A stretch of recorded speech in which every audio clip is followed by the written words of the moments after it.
ღვთის განგებამ შეგვახვედრა ჩვენ ერთმანეთს და პირველივე შეხვედრისთანავე რაღაც ძალიან ახლო ურთიერთობა გაივარდა. უცბად შემოვიდა კონტაქტში და უცბად დავახლოვდით ჩვენ. რაღაც ისეთი დამოკიდებულება ქონდა, მას თითქოს ძალიან დიდი ხანია ვიცნობთ.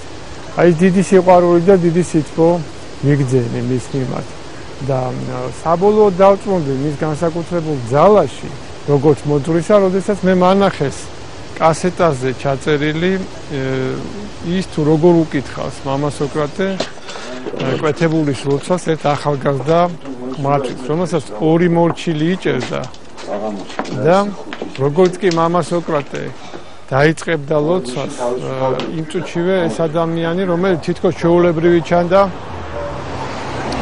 იწყებდა რაღაც უცხო მოძრაობას. ხრალი, ფილტრი, ამბაკავა.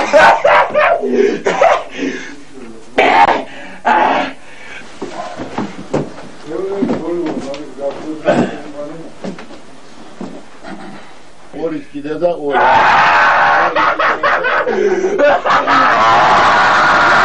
ანუ კან. ამენ. სულ მარადუნ გამე. ანუ შეგვიძლია.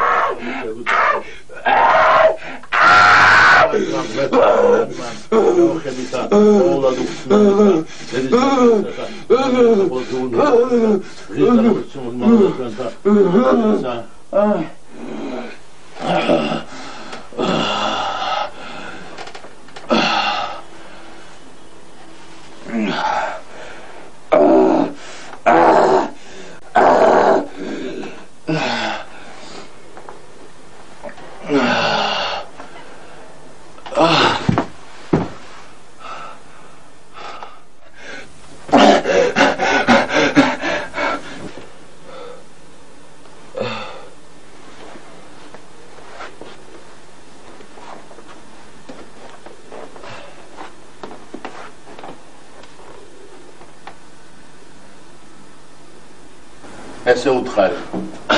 მოგეშვა თორემ მოკლა. აბოთ. ჩაახუდა.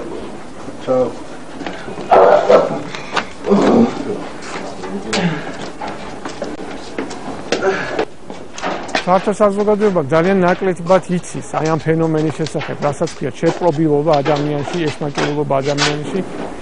იმიტომ რომ ძალიან ნაკლებია ეკლესიური ცოდნა. საქმე ის გახლავთ, რომ ესე იგი ბორო ძალას, ანუ ეშმაკს, რომელიც ნამდვილად არსებობს, იმიტომ რომ ზოგს ამაშიც ეპარება ხოლმე ეჭი, მას რა თქმა უნდა ყველა ადამიანის წარწმედა სურს და ყველა ადამიანის ტანჯვა სურს, მაგრამ უფალი იფარავს თითოეულ ადამიანს. ხანდახან ღვთის განსაკუთრებული დაშვების გამო ისე ხდება, რომ რაღაც მიზეზით შეიძლება ეს იყოს რაღაცა ჩადენილი ცოდა, შეიძლება რაღაცა სხვა დაფარული განგება არ არის აუცილებელი რომ ყოველთვის ცოდის გამო დაემართოს ეს ადამიანს. ბოროტ ძალას ეძლევა ძალაუფლება ადამიანზე მეტად თუ ნაკლებად. Pensa samodani eძლევა შემოსილისა და საერთო მოხუნდა გიორგისა. ის გამანის თავის გარეგორისა და მართალს ახლობოდა იუორინა.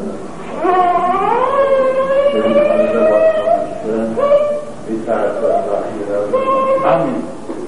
Господи, Аминь. Господи, Аминь. Господи, Аминь. Спасибо. Аминь. Аминь.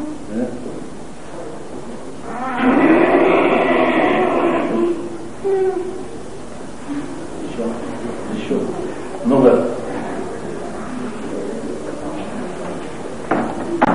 Аминь.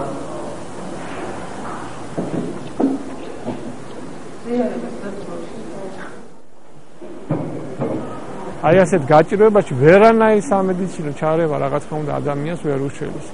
აქ მხოლოდ სულიერი მკურნალობა, მხოლოდ სულიერი კურნება შეიძლება შეეშველოს ადამიანს და დაიხსნას იგი. ვინც იცნობს ეკლესიის ისტორიას, ვინც იცნობს პატერიკებს, მას ახსოვს რომ მრავალი ასეთი მაგალითი ყოფილა, მაგალითად მაკარი დიდი ცხოვრებაში. წმინდა იოანე კონსტანტელი უკვე მე-19 საუკუნის ბოლოს, მე-20 საუკუნის დასაწყისში კურნავდა ასეთ ხალხს. მამა გაბრიელი ჩვენი მცხეთელი და მას ჰქონდა უზარმაზარი ძალა განკურნების და მე მხოლოდ 1-2 მაგალითი გავიხსენეთ, რომ დღევანდელ დღესაც აი ასეთ ეპოქაში, როდესაც ქრისტიანობა უკვე ისეთი ძალის აღარ არის, არიან ადამიანები, რომელთაც შეუძლიათ ამის გაკეთება და ასეთი არის მამა სოკრატე. ეს თავის თავდაბლობის უბრალოების გამო ის შეიძლება იმდენად არ ჩანს ჯერ კიდევ. ჩვენ ვიცით, რომ ძალიან ბევრი ადამიანი არის მის მიერ განკურნებული და ეს შემთხვევები შეიძლება ითქვას, რომ ურიცხვით კი არის. სულ ერთეულებიღა დარჩენ ასეთი. ძალიან ცოტანი არიან. ჩვენ მათ ძალიან უნდა მოუვწყდეთ, იმიტომ რომ ეს უდიდესი წყალობაა ყველა ჩვენთან გარესთვის. და მამა სოკრატის ხელიდან არ გამოდის მარტო კურნება, ხორციელი და სულიერი, მისგან გამოდის უდიდესი მადლი და უდიდესი ცოდნა, იმიტომ რომ ის არის მას აქვს უდიდესი გამოცდილება, იმიტომ რომ იგი არის სამი პატრიარქის როცა კურთხევის ქვეშ ყოფი ადამიანი, უწმინდეს ეფრემ პატრიარქს იგი ჯერ კიდევ 68 წელს უკურთხებია დიაკვნად, შემდეგ მასვე მღვდლად და დაუნიშნია ლიტურგიის მასწავლებლად და დღეს აი მრავალი მღვდელმთავარი, მღვდელი მის მიერ ნასწავლი მსახურებით ადიდებს უფალ ღმერთს. უწმინდეს პატრიარქს დავითს აღუყვანია არქიმანდრიტის ხარისხში და აღუკვეცია ბერად და დაუნიშნია წმინდა გიორგის ტაძარში და ჩვენ პატრიარქი მეორე ჯვარი უბოძებია და 92 წლიდან იგი არის თავარი ხუცესი შიომღვიმის სამთავროს და სვეტიცხოვის მონასტრებისა და ეს იმის ნიშნებელია, რომ საქართველოს ეკლესია ენდობა მამა სოკრატეს სულიერებას.